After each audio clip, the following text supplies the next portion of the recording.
आजकल अपने जलसों में रोज फिल्में दिखा दिखा कर हलकान होता रहता है, पुरानी वीडियोस चलाता है।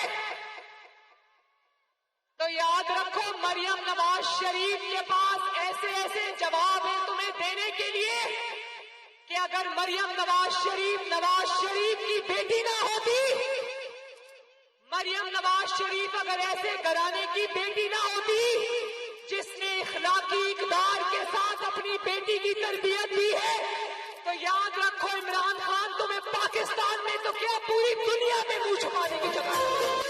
लेकिन इस भूल में रहने ना, मैं तुम्हारे पर कोई जाती हमला नहीं करूंगी, लेकिन मैं तुम्हें सियासी मैदान में तुम्हारे घर तक छोड़ के आऊंगी इंशाल्लाह।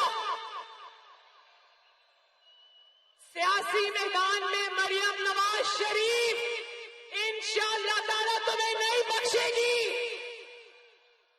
तुमने तो अवाम को नहीं बताया ना कि तुमने क्या किया है।